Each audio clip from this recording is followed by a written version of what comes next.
Hello everyone, welcome to study with Tisha. तो आज हम सेमेस्टर 5 में हमारा जो एडीए का सब्जेक्ट है, जो मैंने बोला था कि वो हम कंप्लीट करेंगे, तो आज उसकी फर्स्ट सीरीज़ चालू कर रहे हैं। हम लेक्चर 1 देखेंगे आज, chapter 1 basic of algorithms and mathematics. ठीक है, तो फर्स्ट हम देखते हैं एल्गोरिदम क्या है, बेसिक ऑफ एल्गोरिदम है।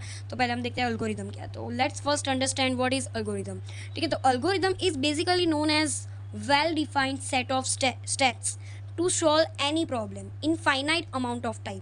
यानी कि हमारे पास कोई भी एक प्रॉब्लम है, उसको हमें सॉल्व करना है, तो हम उसको सॉल्व करने के लिए एक स्टेप्स देखेंगे कि भाई ये 1 है, 2, 3, 4, ये 4 स्टेप करोगे तो ये प्रॉब्लम सॉल्व हो जाएगी। तो वो स्टेप्स के जो सेट होते हैं, ठीक है, और एक ये जो स्टेप्स है वो एक फाइनाइट अमाउंट ऑफ टाइम में, इनफाइनाइट तक नहीं जाना चाहिए, एक फाइनाइट अमाउंट ऑफ टाइम में वो प्रॉब्लम सॉल्व हो जाती है।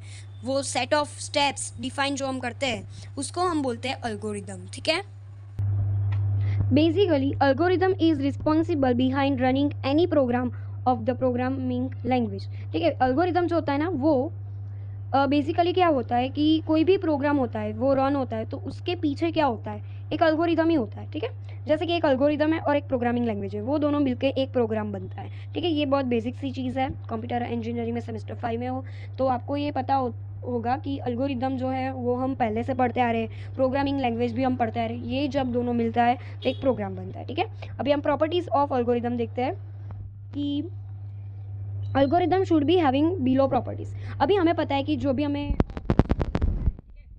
स्टेप्स है वो कैसे होने चाहिए, अनएम्बिग्यूटी यानी कि एक लॉजिक एक ही बार यूज़ होना चाहिए, बार बार यूज़ नहीं होना चाहिए। ये हम जब भी कोई प्रॉब्लम सॉल्व करने जाए तो हमें ये चीज़ें ध्यान में रखनी है कि वो एक लॉजिक एक ही बार यूज़ हो, ऐसा होना चाहिए। करेक्टनेस होनी चाहिए उसमें कि एल्गोरिदम जो भी हम लिख रहे हैं वो कंप्लीट हो, करेक्ट हो। इनपुट रेंज जो है वो हमें मीडियम रखनी है, बहुत सारी भी नहीं देनी है। मल्टीपल रिप्रेजेंटेशन होना चाहिए उसका कि भाई वो यहाँ से ना करे और वहाँ से करे तो भी एक ही आंसर आना चाहिए, यानी कि मल्टीपल रिप्रेजेंटेशन होना चाहिए। स्पीड कितनी होती है, मतलब ये वो जो हम एल्गोरिदम रन करेंगे तो उसकी स्पीड भी मिनिमम होनी चाहिए, फाइनाइटनेस होना चाहिए, आउटपुट एफिशिएंसी, ये सारी चीज़ें एल्गोरिदम की प्रॉपर्टीज़ है। ठीक है, ways to design an algorithm logic. ठीक है, एल्गोरिदम हम 3 चीज़ में लिख सकते हैं, यानी कि हमारे चैप्टर का नाम ही आप देख लो, सॉरी हमारे सब्जेक्ट का नाम देख लो, analysis and design of algorithm. यानी कि हमें एल्गोरिदम में ही सब कुछ करना है, एल्गोरिदम को डिज़ाइन करना है, ये सारी चीज़ें। तो मुझे भी ये डाउट आया था कि जब मुझे एग्ज़ाम में, मेरी जब एग्ज़ाम थी तभी मुझे एग्ज़ाम में एल्गोरिदम लिखने को बोला था, तभी हमारे में बहुत सारे डाउट्स आए थे कि हम फ्लो चार्ट में लिखें, सूडो फॉर्म में लिखें, या फिर सिंपल जो हमारी इंग्लिश लैंग्वेज में हम जो एल्गोरिदम लिखते हैं कि भाई स्टेप 1 पे जाओ, स्टेप 2 पे जाओ, स्टेप 3 पे जाओ, या फिर सूडो लैंग्वेज में लिखे, या फिर सिंपल लैंग्वेज या फिर कोड दोनों में लिखे तो वो एक सूडो कोड हो जाता है, या फिर फ्लो चार्ट में भी बहुत ईजी होता है। तो ways to design an algorithm logic, तो हम उसको 3 चीज़ में लिख सकते हैं, यानी कि सिंपल इंग्लिश लैंग्वेज में भी लिख सकते हैं, नेचुरल लैंग्वेज में, सूडोको रिप्रेजेंटेशन में भी, और फ्लो चार्ट में, तीनों में भी लिखोगे तो भी हमारे टाइम पे मतलब हमें बहुत कन्फ्यूजन होती थी, पर लास्ट मोमेंट पे हो गई थी क्लियर। बट कन्फ्यूजन पहले से ना रही, इसलिए मैं पहले से बता रही थी आपको, एग्जाम में पूछेगा एल्गोरिदम लिखा है तो आप ये 3 चीज़ में से कोई एक में भी आपको आता हो तो वो आप लिख सकते हो। ठीक है, ऐसा ज़रूरी नहीं है, मतलब बोला हो कि सूडो फॉर्म में लिखो तभी आपको सूडो फॉर्म लिखना है। ठीक है, बट आपको जो आए वो उसमें आप लिख सकते हो।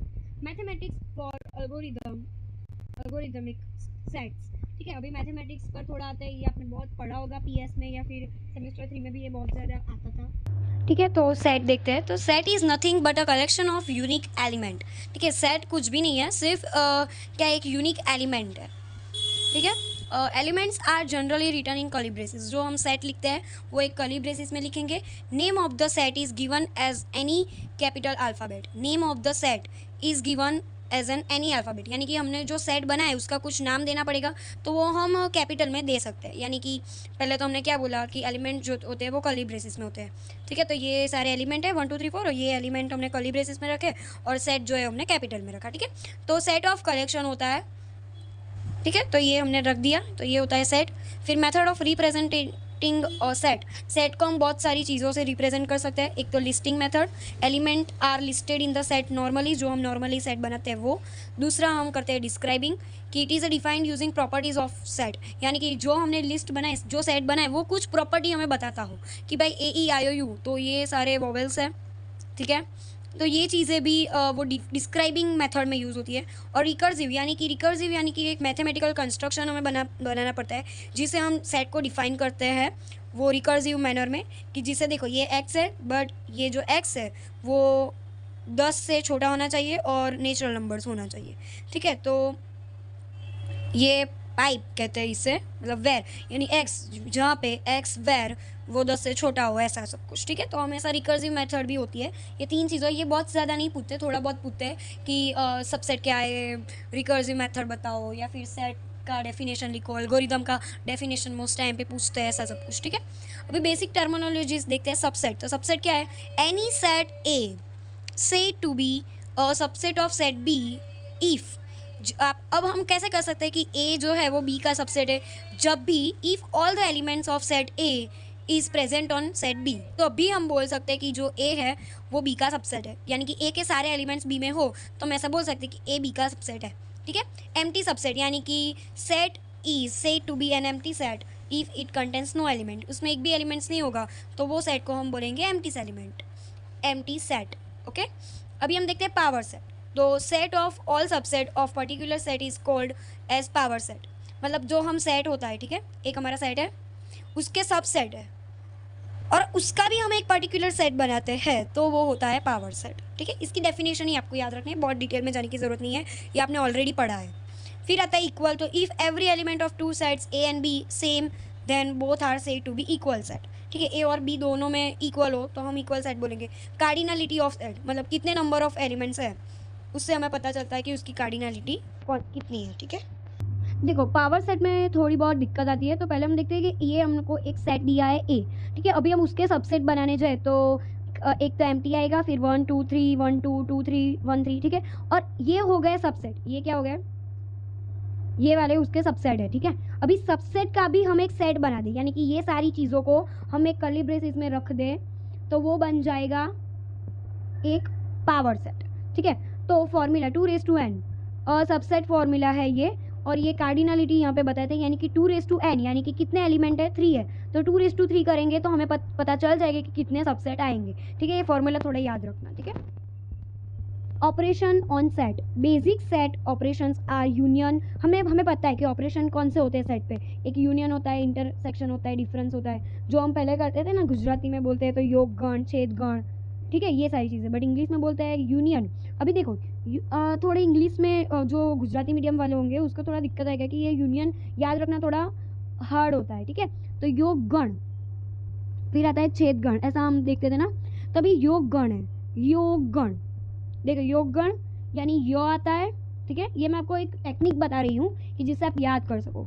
यो यानी यू, योग गण यानी यो यानी यू, तो हम यू याद रखेंगे तो हमें याद रह जाएगा कि यूनियन यानी कि योग गण करना है। ठीक है, फिर छेद गण यानी कि छेद करना है, यानी कि सेक्शन, हमें सेक्शन बनाने हैं तो हम ऐसे याद रख सकते हैं कि इंटरसेक्शन यानी कि छेद गण। ठीक है, अभी इंग्लिश मीडियम वालों को तो कोई दिक्कत नहीं आएगी, बट गुजराती मीडियम के लिए जिसको याद ना हो वो ऐसे याद रख सकता है। फिर डिफरेंस, फिर कॉम्प्लीमेंट, फिर symmetric difference. Let's understand in details. ठीक है, ये सारी चीज़ें हम आज डिटेल्स में देखेंगे। तो पहले देखते हैं यूनियन। तो यूनियन यानी कि मैंने बोला था योग गण, तो यूनियन में क्या होता है कि दोनों सब ए और बी दोनों को हम मिक्स कर देंगे। कंसिडर यू इज एन, यानी कि ये यूनिवर्सल सेट है यू वाला, ये ए सेट है 1 2 3 4 और ये 2 4 5 6 है। ठीक है, तो ये दोनों को हम यूनियन करा देंगे।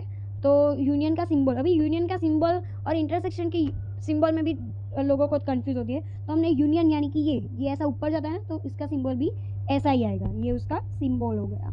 ठीक है, यूनियन का, तो ऐसे आप याद रख सकते हो, याद रख सकते हो कि जैसे भी यहाँ पे ऐसा यू वाला हो तो आपको याद रखना है कि ये वाला सिंबल यूनियन के लिए, यूनियन यानी कि दोनों सेट को हमें मिक्स करा देना है। 1 2 3 4 5 6 7। ठीक है, ये हो गया यूनियन। अभी देखते हैं इंटरसेक्शन यानी कि ये छेद वाला, यानी कि जो भी कॉमन हो वो। ठीक है, तो अभी इंटरसेक्शन का तो याद आ जाएगा हमें ये सिंबल, क्योंकि यूनियन वाला अप है तो ये डाउन होगा। ठीक है, अभी इसमें क्या है, जो भी सिमिलर होगा वो हम करेंगे, तो इसका ये होता है, सिमिलर वालों को इधर ऐसे सिंबॉलिक करते हैं। तो 2 और 4 इंटरसेक्शन आ गया। फिर डिफरेंस, तो डिफरेंस में ना बहुत सारे लोग कंफ्यूज हो जाते हैं, तो हम क्या करते हैं, जब भी हमें पूछे कि a माइनस बी, तो हमें क्या करना है कि ये जो a वाला जो है ना, कॉमन वाले नहीं लेने, सिर्फ a वाले। ठीक है, कॉमन वाले नहीं लेने, सिर्फ a वाले को हम आंसर में लिखेंगे। ठीक है, अभी कॉम्प्लीमेंट, तो कॉम्प्लीमेंट ऐसे भी हमें डिनोट करते हैं, एग्जाम में ऐसे भी पूछते हैं कि ए डैश, ए बार, ए सी, तो ये तीनों का मतलब होता है कॉम्प्लीमेंट करना, ठीक है। जो भी ए है, ए का कॉम्प्लीमेंट पूछे तो ए के अलावा जो भी बाहर दिख रहा है वो हम लिख देंगे ए कॉम्प्लीमेंट में, ठीक है। ये यूनिवर्सल है 1 2 3 4 5 6 ओके, और ए हमारा 1 2 3 है तो 4 5 6 हमारा यूनिवर्सल है, तो हम इधर रख देंगे, ठीक है। तो ये हो जाएगा हमारा ए डैश। फिर आता है सिमेट्रिक, ठीक है। तो सिमेट्रिक में क्या करेंगे, सिमेट्रिक डिफरेंस में हम डिफरेंस में क्या करते थे, कॉमन वाले नहीं लेते थे, ठीक है, फिर सिर्फ ए वाले लिखते थे, मतलब ये इसमें जो पहला होगा ना उसके ही हम लेंगे, ऐसा थोड़ा याद रखो कि डिफरेंस में ऐसा होता है, ठीक है। तो सिमेट्रिक डिफरेंस में क्या करेंगे, कॉमन वाले ही लेंगे हम, सॉरी कॉमन के बिना वाले, यानी कॉमन वाले नहीं लेंगे, सिर्फ ए वाले इतने ही लेंगे और बी वाले इतने ही लेंगे, ठीक है। इतना याद रखो, ये सब कुछ मगजमारी करने की कोई ज़रूरत नहीं है। ए सिमेट्रिक का सिंबल होता है ये, ठीक है। तो सिमेट्रिक वाला हो तो हमें याद रखना है कि हम क्या लेंगे, कॉमन के अलावा सारे ले लेंगे, ठीक है। अभी आते हैं Cartesian product of two sets, ये भी बहुत इजी है। कार्टेशियन प्रोडक्ट के लिए हम ये वाला क्रॉस वाला सिंबल यूज़ करते हैं, ठीक है। एलिमेंट ऑफ बी, यानी कि ऐसा भी हम लिख सकते हैं, लाइक इधर ऐसा ये जो किया है ना ये वाला सिंबल, इससे भी हमें पता चलता है कि ए और बी को हमें मल्टीप्लिकेशन कराना है। तो हम कैसे करेंगे, ये ए को ए से करेंगे, 2 को बी, मतलब 1 है, ठीक है, 1 को ए से करेंगे, फिर 1 को बी से करेंगे, फिर 2 को ए से करेंगे, फिर 2b, फिर 3a 3b, ऐसे हम कार्टेशियन प्रोडक्ट करते हैं, ठीक है। ये वाला अच्छा है। अभी हम नेक्स्ट लेक्चर में देखेंगे सीक्वेंस और टपल क्या है, ये बहुत छोटा चैप्टर है, 3 लेक्चर में तो ये खत्म हो जाएगा, ठीक है। आपको ये नोट्स चाहिए तो मुझे इंस्टाग्राम आईडी पे मुझे DM कर सकते हो, मैं आपको नोट्स प्रोवाइड कर दूंगी, सिर्फ नॉमिनल प्राइस में आपको ये नोट्स मिल जाएगी। एग्जाम के वक्त ये नोट्स बहुत ही काम आते हैं, ठीक है।